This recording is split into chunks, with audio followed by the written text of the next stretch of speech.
सवाल नंबर 1 है administrative law के सिचुएशन बेस्ड क्वेश्चन आंसर हम लोग कर रहे हैं। पहला सवाल आपके स्क्रीन पर ये रहा। A candidate was debarred from appearing in the BCom examination for 1 year for using unfair means। ठीक है।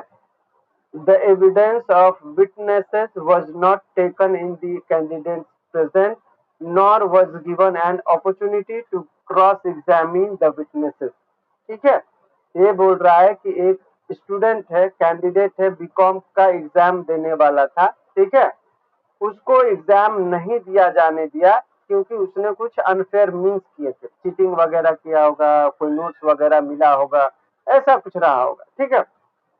The evidence of the witness was not taken in the candidate's presence। जो भी विटनेसेस थे, ठीक है, उसकी गवाही इसके सामने नहीं दी गई और ना ही इसको उस गवाहों का क्रॉस एग्जामिनेशन करने का अपॉर्चुनिटी दिया गया।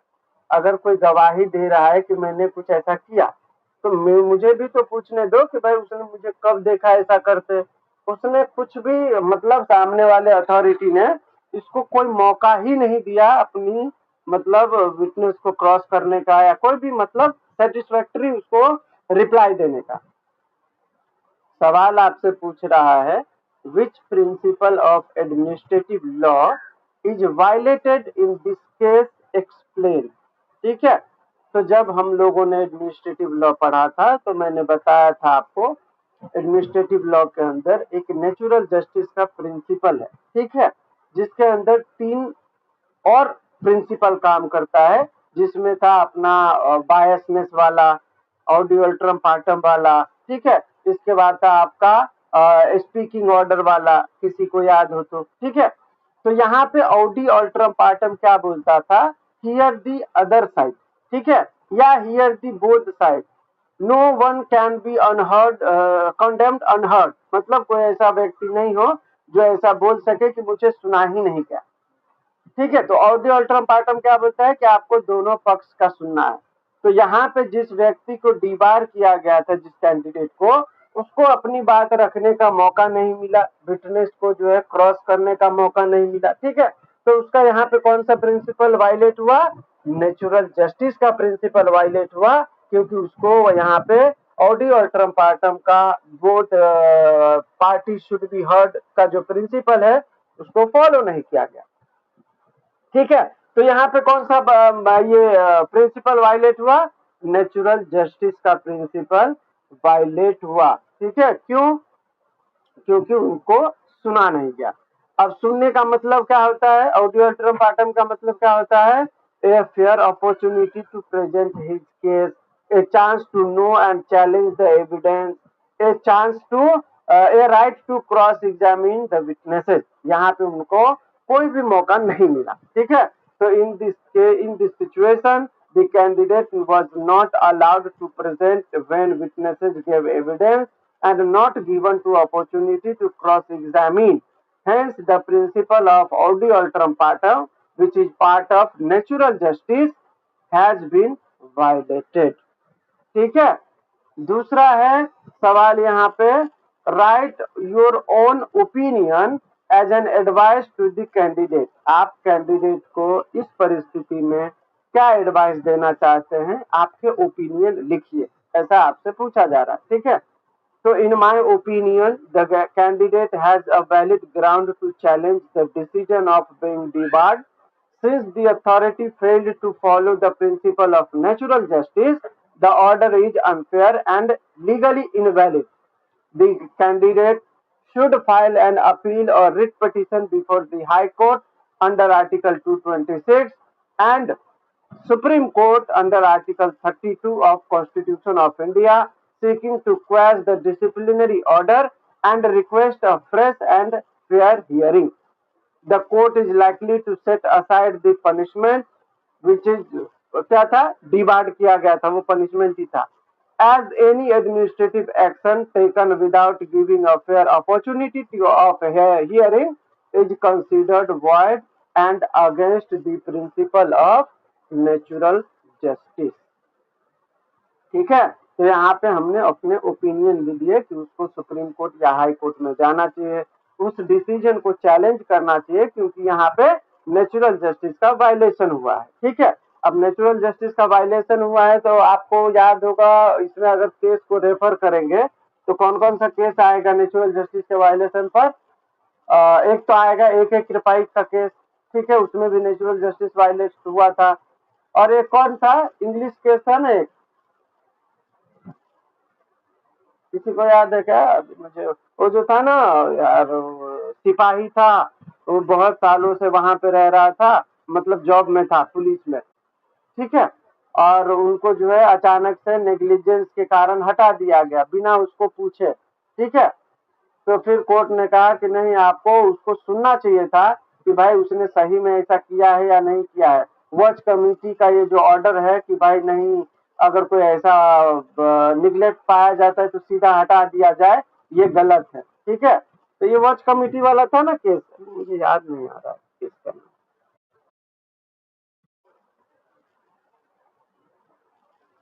बाल्डविन वर्सेस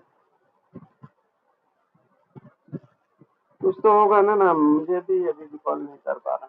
तो वो भी केस, अगर यहाँ पे आप अगर केस लॉ चिपका दो ना कि इस केस में ऐसा कहा गया था, तो और आपका आंसर जो है ना थोड़ा और बेहतर दिखेगा। ठीक है, क्योंकि नेचुरल जस्टिस का वायलेशन खास करके ओडी अल्ट्रम पार्टम पर वो केस बहुत परफेक्ट था। Ram, Mr. Ram, an engineer working in military and engineering services, was removed by an authority subordinate to that by which he was appointed. ये बोल रहा है मिस्टर राम एक इंजीनियर है, वो मिलिट्री इंजीनियरिंग सर्विस में काम करता है। ठीक है, उनको जिन्होंने अपॉइंट किया था हायर अथॉरिटी ने, उन्होंने रिमूव नहीं किया, लोअर अथॉरिटी ने उनको वहां से रिमूव कर दिया। ठीक है, mister Ram challenged his removal as violation of article 311 of constitution. ठीक है, यहाँ पे बोल रहा है कि मिस्टर राम जो है उसके रिमूवल को चैलेंज करता है अंडर आर्टिकल 311 ऑफ कॉन्स्टिट्यूशन। ये है परिस्थिति। सवाल क्या पूछ रहा है, does the removal amount to violation of right under article 311 explain। ठीक है, क्या ये जो रिमूवल है वो राइट का वायलेशन है, ठीक है, माना जाएगा अंडर आर्टिकल 311, एक्सप्लेन कीजिए। तो ये जो रिमूवल है, yes, the removal of mister Ram amount to violation of article 311 of constitution of India. According to Article 311, Subclause 1, no person who is a member of a civil servant of the Union or state shall be dismissed or removed by an authority subordinate to that by which he was appointed। 311 जब आप पढ़ोगे तो उसमें clearly लिखा गया है कि किसी सिविल सर्वेंट को जो अपॉइंट करते हैं उनसे नीचे के अथॉरिटी उनको निकाल नहीं सकते। मतलब जो अपॉइंट कर रहे हैं जो अथॉरिटी, वही उनको निकाल सकते हैं, उनसे लोअर अथॉरिटी उनको नहीं निकाल सकता। तो यहाँ पे क्या हुआ था, यहाँ पे सबऑर्डिनेट अथॉरिटी ने निकाला था, जिन्होंने अपॉइंट किया था उसके सबऑर्डिनेट। ठीक है, तो यहाँ पे हो गया ना वायलेशन, 311 का वायलेशन हो गया, क्योंकि 311 तो क्लियरली बोलता है। ठीक है, देखिए, in this case mister Ram was who was appointed by a higher authority was removed by an authority subordinate to them. ठीक है, which directly violate article 311 sub clause 1, therefore his removal is unconstitutional and invalid in law। दूसरा सवाल है इसका, what are the constitutional safeguard under article 311। 311 में कौन कौन से सेफगार्ड दिए गए हैं किसी सिविल सर्वेंट के लिए। ठीक है, तो देखिए, Article 311 provide the following two important safeguard to the government servant। ठीक है, चाहे वो स्टेट का हो या सेंटर का। पहला, प्रोटेक्शन अगेंस्ट सबऑर्डिनेट अथॉरिटी।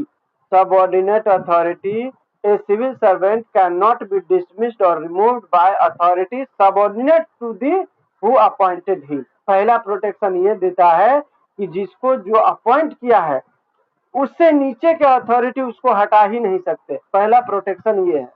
दूसरा प्रोटेक्शन है राइट टू रीजनेबल अपॉर्चुनिटी।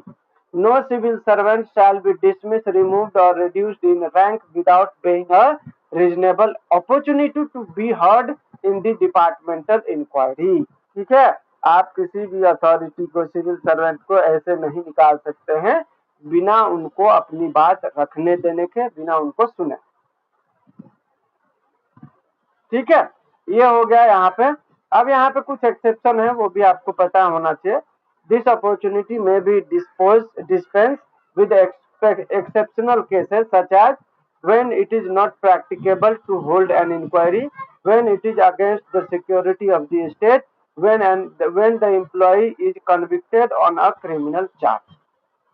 ठीक है, तो उनको जो बोलने की अपॉर्चुनिटी दी गई है अंडर आर्टिकल 311 सब क्लॉज 2, वहां पे कुछ एक्सेप्शन है। ठीक है, अगर उन्होंने कोई ऐसा एक्ट किया होगा जिससे देश को ही नुकसान पहुंचा हो, तो उसमें फिर उनको बोलने का मौका नहीं मिलेगा। ठीक है, अगर वो क्रिमिनल चार्ज या उनके ऊपर कोई केस में वो कन्विक्ट हो गए हैं, तो भी उनको ये अपॉर्चुनिटी नहीं दी जाएगी। ठीक है, नेक्स्ट क्वेश्चन है आपका तीसरा। A contractor wants to file a suit against government। एक कॉन्ट्रैक्टर है जो सूट फाइल करना चाहता है गवर्नमेंट के खिलाफ। यह है परिस्थिति। सवाल पूछ रहा है explain pre condition for filing suit against government. आप किसी गवर्नमेंट के ऊपर केस करते हो तो ऐसा नहीं कि रैंडम किसी व्यक्ति के ऊपर केस किए हो गया, ऐसा नहीं है। गवर्नमेंट के केस में कुछ कंडीशंस होते हैं जो फुलफिल करने होते हैं, तब आप गवर्नमेंट को पार्टी बना सकते हो। ठीक है, वो क्या है तो देखिए, filing before filing a suit against government certain pre condition must be satisfied as per section 18 of CPC. ठीक है, अब क्या है, सबसे पहला है notice of 2 months। A written notice must be given to the government at least 2 months prior to filing the suit। अगर आपको गवर्नमेंट के खिलाफ सूट फाइल करना है तो आपको 2 महीना पहले गवर्नमेंट को नोटिस देना पड़ेगा। दूसरा, content of notice. The notice must state the cause of action, name, description and residence of the person giving the notice and relief claimed by him. ये तो कोई भी नोटिस में होगा ना भाई। जब कोई भी केस आप फाइल करते हो तो आप क्यों फाइल कर रहे हो ये आप लिखते हो, क्या रेमेडी चाहिए आप ये भी लिखते हो, पार्टी कौन कौन है उसका भी डिस्क्रिप्शन लिखते हो, तो ये तो होना ही चाहिए ना। ठीक है, तो नोटिस का कंटेंट ये सारी चीजें होंगी। तीसरा है to whom notice is to be send. If the suit is against the central government, notice to be delivered to the secretary of the government of India. अगर आप स्टेट ऑफ मतलब आप सेंटर में, ठीक है, सेंट्रल गवर्नमेंट के ऊपर suit file कर रहे हैं तो आपको notice secretary to the government of India को भेजना है। अगर आपको स्टेट के ऊपर केस करना है तो secretary to the state government को भेजना पड़ेगा। ठीक है, in urgent cases there are some exceptions। The court may allow the suit without notice under section 80 sub clause 2 CPC, but the court must satisfy that urgent relief is needed। ठीक है, ये जो 2 महीना पहले नोटिस भेजने का प्रावधान है, इसके लिए एक एक्सेप्शन दिया गया है सेक्शन 80 के सब क्लॉज 2 में। यहाँ पे बताया गया है कि अगर आप कोर्ट को सेटिस्फाई कर दें कि आपको अर्जेंट रेमेडी चाहिए, रिलीफ चाहिए, ठीक है, तो आप 2 महीना वेट नहीं कर सकते हैं उसको नोटिस भेजने का, फिर सूट फाइल करने का। इसीलिए आप कोर्ट आए हैं। तो अगर कोर्ट आपसे सेटिस्फाई है तो आपको फिर नोटिस वगैरह का कोई प्रॉब्लम नहीं होगा और कोर्ट आपका केस ले लेगा। ठीक है, दूसरा सवाल इसमें पूछ रहा था effect of non compliance of contractual liability of the government. ठीक है, अगर कोई गवर्नमेंट ने कॉन्ट्रैक्चुअल लायबिलिटी की है, अगर वो कंप्लाई नहीं करते हैं तो फिर क्या होगा, उसका असर क्या होगा, ये आपसे पूछा जा रहा है। When the government fails to fulfill its contractual obligation, it is liable in the same manner as a private individual under Article 299 and 300 of the Indian Constitution। ठीक है, इंडियन कॉन्स्टिट्यूशन के आर्टिकल 299 और 300 में ये बताया गया है कि अगर कोई गवर्नमेंट किसी के साथ कॉन्ट्रैक्चुअल लायबिलिटी करता है और वो उसको फुलफिल करने में फेल हो जाता है तो वो एज अ प्राइवेट इंडिविजुअल, ठीक है, उनको हम लायबल मानेंगे। अब आर्टिकल 299 क्या बोलता है? Article 299 lays down the manner in which government contract must be made. The contract must be expressed in the name of the president. ठीक है, for central government, governor for the state government, and must be executed by a person authorized to do so on behalf of the government. If the government does not comply with its contractual obligation, for an example, not making payment or violating terms, the aggrieved party can sue the government for breach of contract after complying with Section 80 CPC. ठीक है? Hence, non-compliance results in government liability and contractor can seek damages or a specific performance through a civil court. ठीक है, तो अगर central government अपने contractual liability को comply नहीं करते हैं तो सेक्शन 80 में जो भी प्रोविजन दिए गए हैं उसके तहत आपको नोटिस भेज के उनसे जो है डैमेजेस क्लेम करने का अधिकार आपके पास है through civil court. Mister Ramesh was working as head clerk in collector office. Mister Ramesh जो है वो हेड क्लर्क के तौर पे कलेक्टर ऑफिस में काम कर रहा है। Mister Ramesh was removed from the office on the ground of corruption without any intimidation. और मिस्टर रमेश को उनके जॉब से निकाल दिया जाता है विदाउट उनको इंटीमेट किए, विदाउट बिना उनको बताए। कौन से ग्राउंड पे? करप्शन के ग्राउंड पे। Mister Ramesh filed a petition in the high court. ठीक है, इसके लिए रमेश ने हाई कोर्ट में पिटीशन फाइल कर दिया। अब आपसे सवाल पूछ रहा है, is the removal of Ramesh correct? Give reason. क्या लगता है आप लोगों को?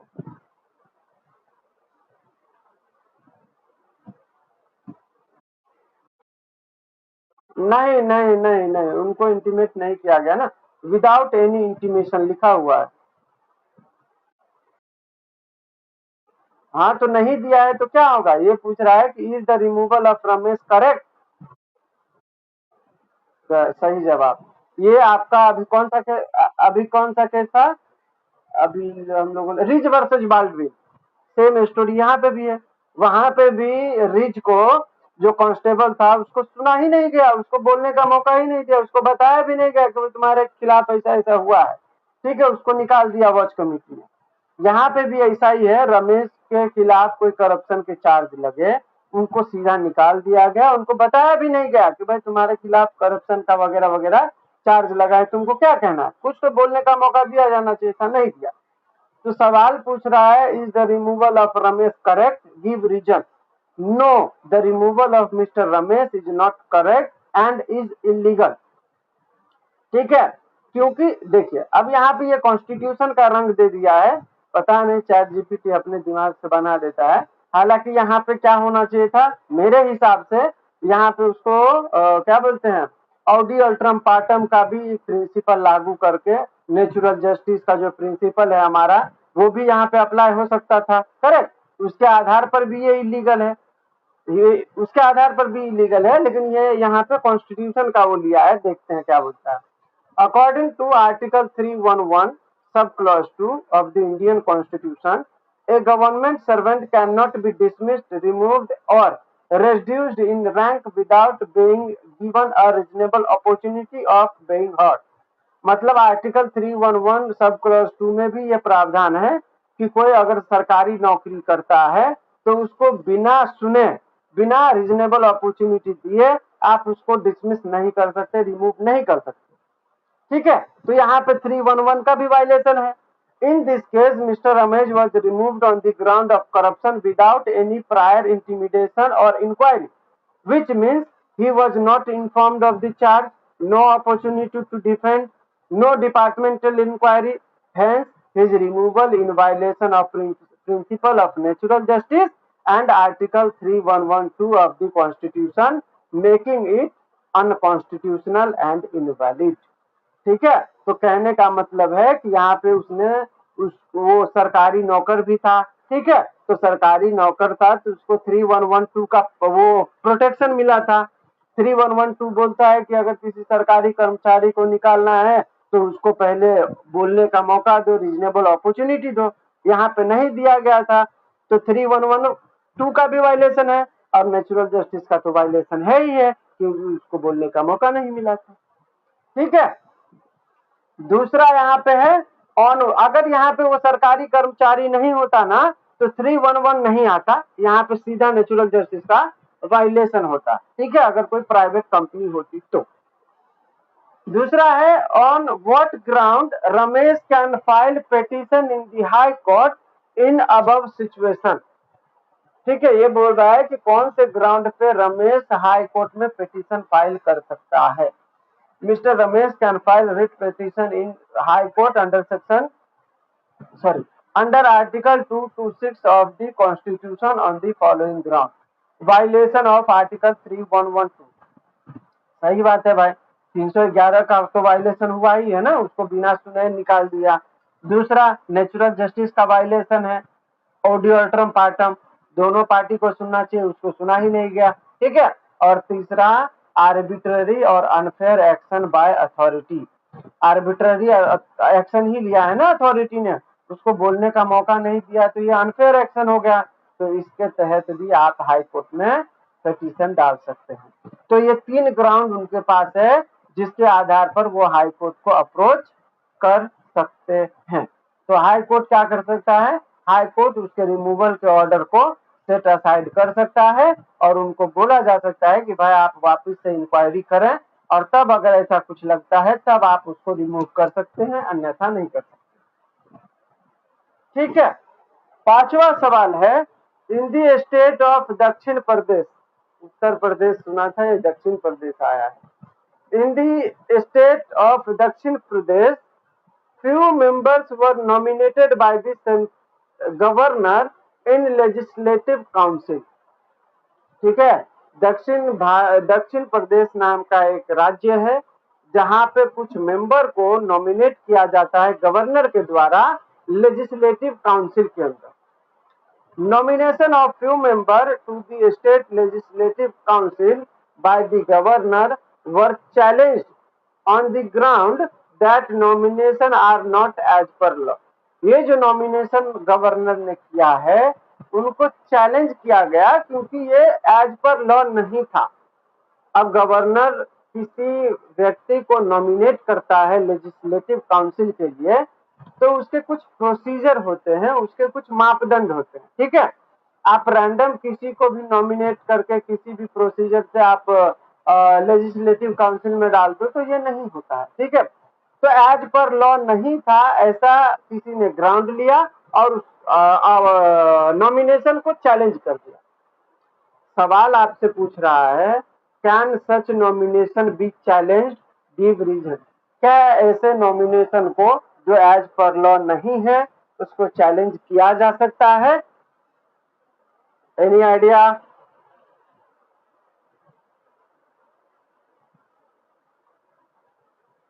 Yes, such nomination can be challenged before the court under Article 171, Sub-Article 5 of Indian Constitution. Governor can nominate member to Legislative Council from among persons having special knowledge or practical experience in the field as a literature, science, art, cooperative movement and social service. ठीक है, तो ये जो nomination होना चाहिए ये article 171 के sub article 5 में बताया गया है कि उस बंदे का स्पेशल नॉलेज होना चाहिए जिसको नॉमिनेट किया गया है। ठीक है, या उसको प्रैक्टिकल एक्सपीरियंस होना चाहिए, चाहे वो लिटरेचर में हो, साइंस में हो, आर्ट में हो। ठीक है, ऐसा कुछ। If the governor nominates person who do not possess these qualifications, the action becomes arbitrary and unconstitutional because it violates the condition laid down in Article 171, sub Article 5. Hence, If the nominations are not made as per the constitutional requirement, they can be challenged in the court of law as being beyond the power of governor as ultra virus. ठीक है, तो आपको article नहीं याद हो कोई problem नहीं है, आपको सिर्फ डिटेल में लिखना है कि ये जो नॉमिनेशन हुआ क्योंकि एज पर लॉ नहीं था। ठीक है, एज पर लॉ क्यों नहीं था? क्योंकि नॉमिनेशन का जो अधिकार मिला है गवर्नर को, वो स्पेशल नॉलेज वाले को अपॉइंट करने के लिए, किसी एक्सपीरियंस बंदे को, अगर कोई लिटरेचर में एक्सपीरियंस है तो उसको अपॉइंट कर सकते हैं, नॉमिनेट कर सकते हैं। अगर कोई साइंस में एक्सपर्ट है तो उसको कर सकते हैं। आप किसी रैंडम व्यक्ति को कैसे नॉमिनेट कर सकते हो? ये तो गलत है। ठीक है, तो आप उसको 100% चैलेंज कर सकते हैं क्योंकि वो कॉन्स्टिट्यूशनल रिक्वायरमेंट को वायलेट किए हैं, इग्नोर किए हैं। दूसरा सवाल है which writ can be issued in the above case, कौन से रिट इशू किए जा सकते हैं? ठीक है, the writ of quo warranto is issued by the high court और supreme court to prevent a person holding a office to which is not legally entitled. वो जो बंदे को अपॉइंट कर रहे हैं, ठीक है, वो किसी फील्ड में एक्सपर्ट नहीं है, जबकि नॉमिनेशन का कंडीशन ही था कि वो एक्सपर्ट होगा। ठीक है, अगर वो अपॉइंट हो भी जाता है, नॉमिनेट कर भी दिए जाते हैं, तो उसके लिए आप हाई कोर्ट या सुप्रीम कोर्ट में रिट ऑफ को वारंटो जारी कर सकते हैं। रिट ऑफ को वारंटो का मतलब होता है बाय व्हाट अथॉरिटी, आप किस अथॉरिटी से लेजिस्लेटिव काउंसिल के मेंबर बने हो। आप एक्सपर्ट हो क्या किसी फील्ड में? नहीं हो तो नहीं हो, तो क्यों बने हो फिर? ठीक है, तो इस हिसाब से आप जो है इस केस में ये writ of quo warranto issue करा सकते हैं। ठीक है, नेक्स्ट क्वेश्चन है हमारा, an order was issued by the Central Bureau of Film Certification CBFC to delete certain scene from the film on the ground of obscenity। ठीक है, obscenity के आधार पर सीबीएफसी ने किसी फिल्म का कुछ पार्ट उड़ाने के लिए, कुछ सीन को जो है डिलीट करने का ऑर्डर पास किया। The producer and director refuse to follow the order. ठीक है, वो जो सीबीएफसी का ऑर्डर था कि भाई आप उस ऑब्सीन सीन को उस फिल्म से हटा दीजिए, इस ऑर्डर को डायरेक्टर और प्रोड्यूसर ने मानने से मना कर दिया और उसके ऑर्डर को हाई कोर्ट में चैलेंज कर दिया। ठीक है, on the ground that CBFC should only certify film, और उनका मानना था कि सीबीएफसी को सिर्फ सर्टिफिकेट देने का अधिकार है, उनको किसी सीन को कटवाने छटवाने का अधिकार नहीं है, ऐसा उस डायरेक्टर और प्रोड्यूसर का मानना था। सवाल आपसे पूछ रहा है on what ground such order be challenge, ये जो ऑर्डर हुआ था किस ग्राउंड पे चैलेंज किया जा सकता है? ठीक है, तो जवाब है the order of the CBFC to delete certain scenes can be challenged on the ground of violation of fundamental rights, especially Article 19(1) subclause A of the Constitution, which guarantees the right to freedom of speech and expression। ठीक है, तो यहाँ पे जो director ने movie बनाई है वो उस मूवी के जरिए अपना फ्रीडम ऑफ स्पीच और एक्सप्रेशन को एक्सप्रेस कर रहा है मूवी के जरिए। अगर आप उसमें कुछ पार्ट काट रहे हैं तो वो इनडायरेक्टली उनके आर्टिकल 19(1) सब क्लॉज ए का वायलेशन है। ठीक है, तो इस ग्राउंड पे उसको चैलेंज किया जा सकता है।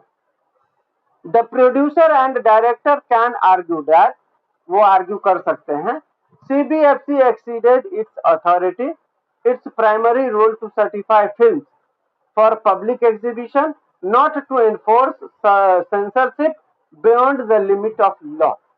The order imposes unreasonable restriction on their freedom of artistic expression. The restrictions do not fall within the reasonable limit specified under Article 19 subclause 2, which is public order, decency, morality, etc. Hence, such an order can be challenged in the High Court under Article 226 on the ground of violation of fundamental rights and arbitrary exercise of power by CBFC. ठीक है, तो सवाल पूछ रहा था क्या हम challenge कर सकते हैं, किस ग्राउंड पे कर सकते हैं, तो हम चैलेंज कर सकते हैं और हम इस ग्राउंड पे कर सकते हैं। दूसरा सवाल पूछ रहा है, is the act of issuing such order by CBFC justified, give reason. क्या इस तरीके का सीबीएफसी के द्वारा दिया गया ऑर्डर जस्टिफाइड है, रीजन बताइए। The act of CBFC justified only if the sins are genuinely obscene or against public decency or morality, as per restriction allowed under Article 19, Sub-Article 2 and the provision of the Cinematograph Act 1952. However, if CBFC goes beyond its statutory power and act as a censoring authority rather than a certifying body, then its action is not justified. ठीक है, the Supreme Court in the case of K.A. Abbas versus Union of India 1970 held that pre-censorship of film is permitted under law, but it must be done reasonably, fairly and without arbitrariness. Therefore, if the order is within the legal and moral ground under the Act, then it is justified. If it is arbitrary, restrict creative freedom unnecessarily, it is unconstitutional and invalid. ठीक है, तो कहने का सार ये है कि अगर वाकई में उस मूवी में ऑब्सैनिटी है, ठीक है, और वो सही में पब्लिक डिसेंसी और मोरालिटी के अगेंस्ट जा रहा है वो मूवी, तो वो जो ऑर्डर पास किए हैं वो जस्टिफाइड है। ठीक है, क्योंकि अंडर आर्टिकल 19 आपको जो राइट्स मिले हैं उसके लिए कुछ रेस्ट्रिक्शन दिए गए हैं आर्टिकल 19 के सब क्लॉज 2 में। अगर उस सब क्लॉज 2 में ये दिया गया है कि ऑब्सैनिटी, ठीक है, और पब्लिक मोरालिटी आप वायलेट नहीं करोगे और इस मूवी से वो हो रहा है, तो वो जो है उसको रेस्ट्रिक्ट कर सकते हैं, डिलीट करने का ऑर्डर दे सकते हैं। और सिनेमेटोग्राफ एक्ट में भी अगर ऐसा प्रोविजन है कि आप ऑब्सैनिटी नहीं परोस सकते मूवी के नाम पर, तो भी वो जस्टिफाइड माना जाएगा। चलिए 7वां सवाल हम देखते हैं। देखिए, rules provided that person would not be granted school leaving certificate unless he had completed 15 years of age। ठीक है, कोई ऐसा रूल प्रोवाइड किया गया था जिसमें ये बताया गया था कि कोई भी स्टूडेंट, ठीक है, जब तक वो 15 साल कंप्लीट नहीं करते हैं उनको एसएलसी नहीं मिलेगा। ठीक है, स्कूल लिविंग सर्टिफिकेट ग्रांट नहीं किया जाएगा। However, the director was given the power to grant exemption from this rule under certain circumstances in deserving cases। ठीक है, हालांकि डायरेक्टर को कुछ ऐसे एग्जम्पशन दिए गए, उनको पावर दिया गया कि कुछ ऐसे केसेस आए, ठीक है, जहां पे आपको लगे कि यहाँ पे एग्जम्पशन देना चाहिए तो आप देने के लिए हकदार हैं, उनके पास ये राइट्स रहेगा। But the director made an invariable rule that he will grant exemption only if the person has completed 13 years of age। ठीक है, यहाँ पे डायरेक्टर को कुछ ऐसे परिस्थितियों के लिए दिया गया था, कुछ ऐसे डिजर्विंग केसेस के लिए दिया गया था कि वहां पे वो कुछ एग्जम्पशन दे सकते हैं। ठीक है, लेकिन डायरेक्टर ने क्या किया, वो अलग ही रूल बना दिया और उस रूल के हिसाब से अगर कोई 13 ईयर का एज हो जाता है तो उसको ग्रांट किया जा सकता है। ठीक है, अब सवाल यहाँ पे आपसे पूछ रहा है, what is the meaning of administrative डिस्क्रिएशन। डिस्क्रिएशन का मतलब होता है एक तरीके से क्या बोलते हैं, अधिकार क्षेत्र। ठीक है, मुझे कोई काम करने का पावर मिला है, तो अब मैं उस पावर को कैसे एक्सरसाइज करूंगा, ये मेरा डिस्क्रिशनरी पावर है। ठीक है, तो डिस्क्रिशनरी पावर का मतलब क्या होता है, अंतर्निहित पावर। ठीक है, हर कोर्ट के पास अपना अपना एक पावर होता है अंतर्निहित, ठीक है। अगर मान के चलिए पुलिस ने एफआईआर दर्ज नहीं किया, एक एग्जांपल के तौर पे बताता हूँ, किसी मैटर में कोर्ट के पास ये पावर है कि वो डायरेक्ट करे पुलिस को कि आप एफआईआर दर्ज करें। कैसे? उनके पास डिस्क्रिशनरी पावर है, ठीक है, उनके पास अंतर्निहित शक्ति है जो कोर्ट ऑफ लॉ के द्वारा उनके पास मिला हुआ है, ठीक है। तो यही होता है डिस्क्रिशन मतलब अंतर्निहित। तो ये अंतर्निहित शक्ति जो है एडमिनिस्ट्रेटिव लॉ के अंदर क्या होता है आपसे पूछा जा रहा है, ठीक है। तो देखिए एडमिनिस्ट्रेटिव डिस्क्रिशन मीन्स फ्रीडम और authority given to administrative officer to make decision among various possible course of action. In simple words, it is the power of choice given to an authority to decide what is fair, reasonable, appropriate in a particular situation based on the fact and circumstances. ठीक है। However, discretion must be used in reasonable manner, in good faith and within the law, ठीक है, within the limit of law, not arbitrary and mechanically. If discretion is misused or exercised rigidly, it amounts to abuse of power. ठीक है, अगर किसी को discretionary power दिया गया है तो वो उनको गुड फेथ में एक्सरसाइज कर सकते हैं, रीजनेबली कर सकते हैं और लॉ के एम्बिट में रह के कर सकते हैं, ठीक है। आपको पावर मिला है तो इसका मतलब ये नहीं है कि आप उस पावर का आर्बिट्ररी इस्तेमाल करो, मिसयूज करो, तो ये क्या कहलाएगा? आपके अब्यूज, आपके पावर का अब्यूज करना कहलाएगा। It amounts to abuse of power, ठीक है। तो सवाल सिंपल सा था कि एडमिनिस्ट्रेटिव डिस्क्रिशन क्या होता है। तो क्या होता है, किसी भी एडमिनिस्ट्रेटिव ऑफिसर को जो फ्रीडम मिलता है, ठीक है, उनको जो पावर मिलता है ये चूज करने के लिए कि क्या सही है क्या गलत है, उस हिसाब से आप एक्ट कर सकते हो, यही उसका डिस्क्रिशनरी पावर है, ठीक है।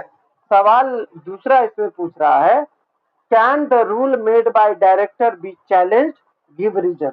तो यहाँ जो डायरेक्टर ने रूल बनाया वो बिल्कुल इतर है, ठीक है, कुछ पर्टिकुलर सिचुएशन के लिए उसको बताया गया था कि आप इस पावर का इस्तेमाल कर सकते हो, लेकिन वो उसने अलग ही इनवेरिएबल रूल बना दिया, ठीक है, जो उसके एम्बिट से बाहर हो गया था। तो यहाँ पे पूछ रहा है कि क्या डायरेक्टर के इस आदेश को चैलेंज किया जा सकता है, रीजन बताइए, ठीक है। तो yes, the rule made by the director can be challenged in court. Reason, the reason the original rule gave the director discretionary power to grant exemption in deserving cases, ठीक है। कुछ ऐसे केसेस होंगे जहां पे वो मतलब वो अपने पावर का एक्सरसाइज कर सकते हैं, but by making a fixed rule that exemption will be granted only if the student has 13 years, इसने 13 ईयर का रूल फिक्स बना दिया, जबकि ये बताया गया था कि कुछ ऐसे केसेस होंगे वहां पे आप ऐसा कर सकते हो, ठीक है। The director has converted his discretionary power into a rigid policy, ignoring the individual merit of each case. This is a case of abuse of administrative discretion or self-created limitation, which defeats the purpose of giving discretion in the first place. Hence, the director's rule can be challenged under the Article 226 of Indian Constitution as being arbitrary, unreasonable and contrary to the enabling rule. Question है 8 number का, contractor constructed A building at the request of government officer.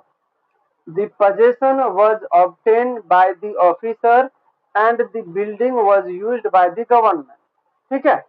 यहाँ पे बोल रहा है कि contractor ने एक बिल्डिंग बनाया गवर्नमेंट के ऑफिसर के रिक्वेस्ट पर।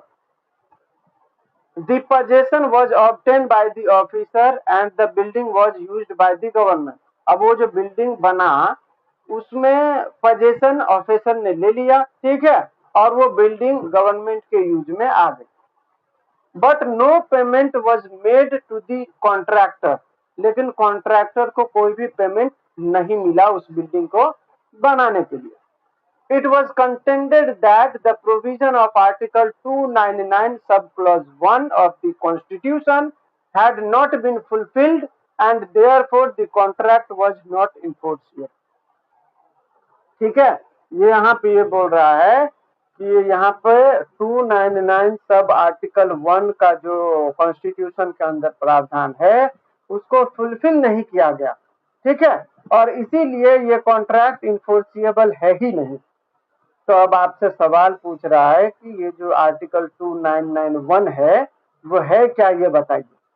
ठीक है, तो article 299 sub article 1 of the Constitution of India provides that all contracts made in the name of government shall be expressed to be made by the president in the case of union government or the governor in the case of a state and shall be executed on behalf of the government by person duly authorized to do so.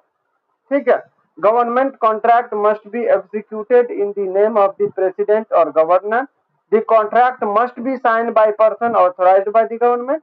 The provision insured contract entered by unauthorised official cannot bind the government unless ratified. ठीक है, तो ये जो आपका article 2991 है वो क्या बोलता है, आपसे ये पूछा जा रहा था। ठीक है, तो ये जो आर्टिकल 2991 है वो ये बोलता है कि कोई भी कॉन्ट्रैक्ट जो बनेगा अगर वो यूनियन गवर्नमेंट बना रहा है तो वो प्रेसिडेंट के नाम से होगा, अगर वो स्टेट गवर्नमेंट बना रहा है तो गवर्नमेंट गवर्नर के नाम से होगा और गवर्नमेंट अपना एक बंदा ऑथराइज करेगा जो उस एग्रीमेंट को साइन वगैरह एग्जीक्यूट वगैरह करे। ये आपके आर्टिकल 2991 में बताया गया है। दूसरा सवाल पूछ रहा है what can the contractor do in these circumstances.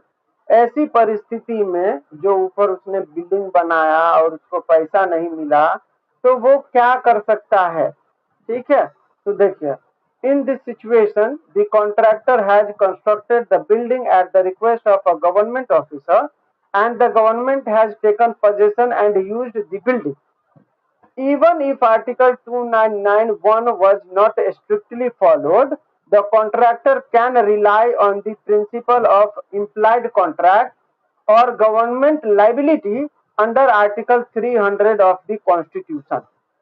Action the contractor can take: serve the notice to the government under section 80 of CPC before filing a suit.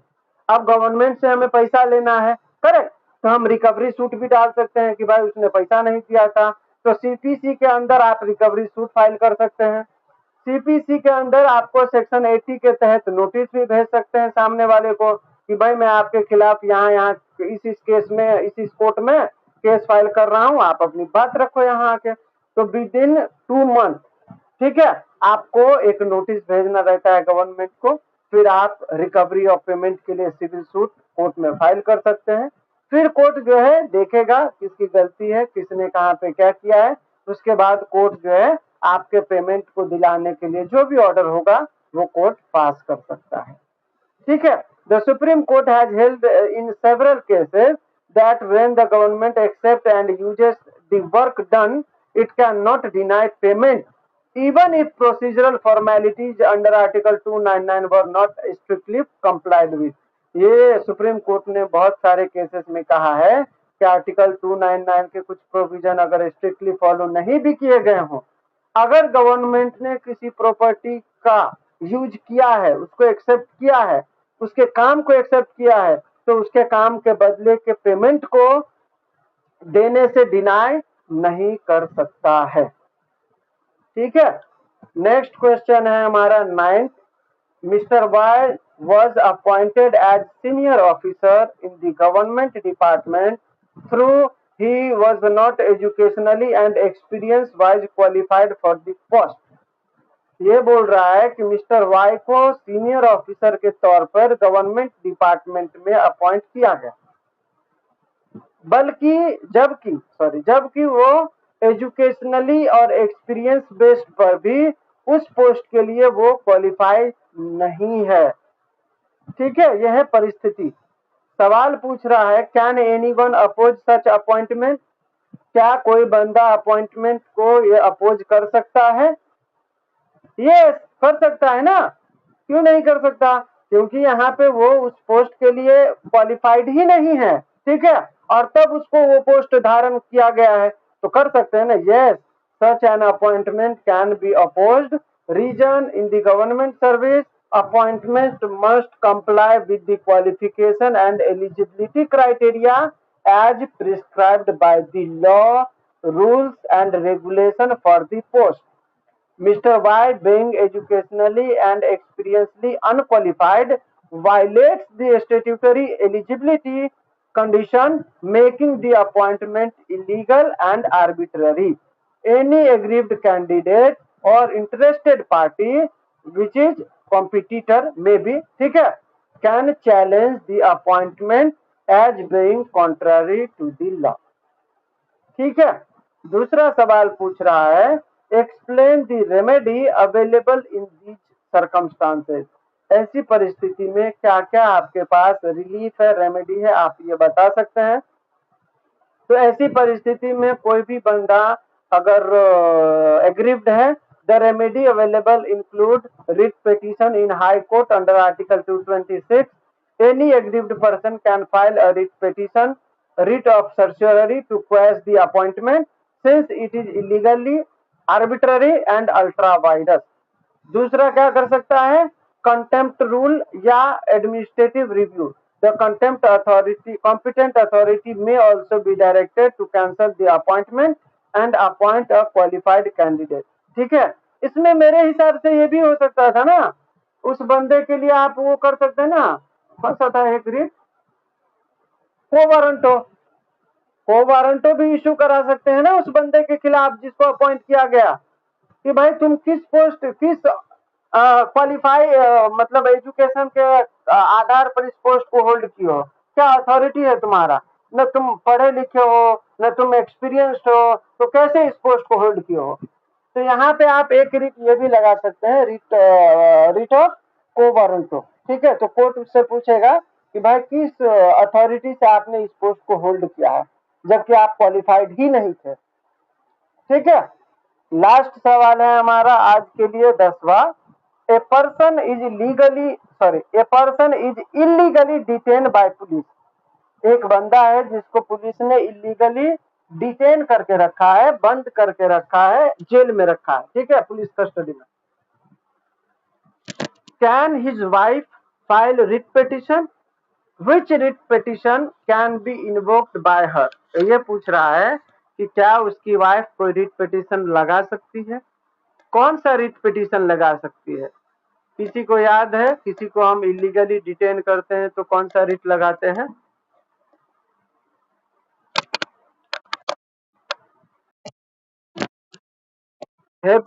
Habeas corpus, correct. तो उसकी वाइफ जो है under article 226 high court में भी जा सकती है, under article 32 supreme court में भी जा सकती है, उसके फंडामेंटल राइट वायलेट हुए हैं, ठीक है, क्योंकि उसके पति को इलीगली जेल में डाला गया है, ठीक है, उसके आर्टिकल 21 का वायलेशन हो रहा है, ठीक है। तो ऐसे में उसके पति को रिलीज करने के लिए रिट ऑफ हेबियस कॉर्पस उसकी वाइफ फाइल कर सकती है।